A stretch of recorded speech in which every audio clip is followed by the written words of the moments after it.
The Talmud is considered the central text of Orthodox Judaism. Ironically, it actually helps establish Jesus was the Jewish Messiah. I'm Jim Becca. The Talmud has two parts. The Mishnah, which is the oral law believed to be given to Moses along with the written law. The second part of the Talmud is the Gemara, which is a commentary on the Mishnah. Does the Talmud actually point to Jesus? Joseph Klausner, who was a candidate to become the first elected president of Israel in 1949, wrote a book about Jesus. It was kind of controversial. He was a professor of Hebrew literature at Jerusalem's Hebrew University. He said Talmud writers put so much effort in trying to refute Yeshua Jesus as the Messiah that they actually pointed Jews toward Jesus. If Jesus was a crackpot, don't you think Jewish authority would have probably ignored him? And how was it possible for one man to get so much attention and a worldwide following? There were many false messiahs throughout history, but none had an impact on the world like Yeshua. Shabbatai Zvi was someone many claim was the Messiah in the 17th century, but he converted to Islam to avoid death at the hands of the Muslims. Is that something you'd expect the Messiah to do? Simon Bar Kokhba was proclaimed Messiah after he founded a Jewish state in the 2nd century, but his state didn't last very long, and the Jews were annihilated by the Romans. Some consider New York's Rabbi Schneerson the Messiah, though he died in 1994 in relative obscurity. Now, would you expect the Messiah to come and go with very few people knowing who he was? The promise to Abraham was that his seed would bless the world. In Bereshit, or Genesis, chapter 22:18, "Through your children shall be blessed all the nations of the world, because you hearken to my voice."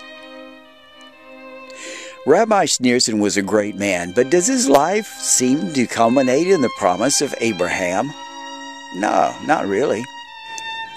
The Talmud points to some events happening around the time of the Messiah. Let's look at the timing. Yeshua was proclaimed by the Jews as their Messiah at the beginning of the 1st century. He went on to fulfill the promise to Abraham and is known throughout the world. Jesus' name in Hebrew is Yeshua, which means salvation. It's not a coincidence that so many Jewish families use that name. At the time of Jesus, the Jews were expecting the Messiah, and they all wanted their son to be the Messiah. So Yeshua means salvation, and it was a very common name. There was a great expectation that the Messiah was coming in the time of Jesus, probably primarily because of the prophecy of Daniel in Daniel chapter 9, verses 24 through 27, that predicted to the exact generation when the Messiah would come and correct the temple, which is exactly what Jesus did when he made his triumphal entry. Now, most Jews reading the Talmud miss obvious references to Yeshua. Now, remember, Yeshua was crucified around 30 CE or AD, whichever you use, and the Talmud talks about strange events taking place after his death. One is the miracle of the red strip. A portion of red cloth was removed from the sacrificed goat and tied to the temple door. Each year after being placed in the door, it turned white, indicating the sacrifice was accepted by God. But it stopped turning white after the sacrifice Yeshua made for humanity. Another unexplained event in the Talmud concerns the massive temple doors. At the time of the death of Yeshua, the temple doors will be found open every morning, and there's different explanations that have been provided for this event. Think about the timing of the event. It happened when Jesus was crucified, and the curtain between man and God was no longer needed. Everyone had access to the innermost parts of the temple.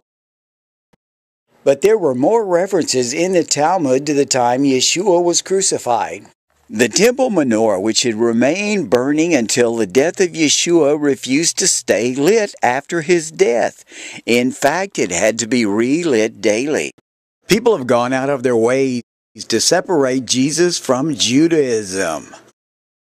It's interesting that some Jewish thinkers have the expression and idea that the Gentile community hijacked the Bible and turned it to their own thinking. There's a lot of truth in that. The Talmud references to the Messiah, Yeshua, Jesus, are amazing, but expected. Abraham was given the promise that his seed would bless the world.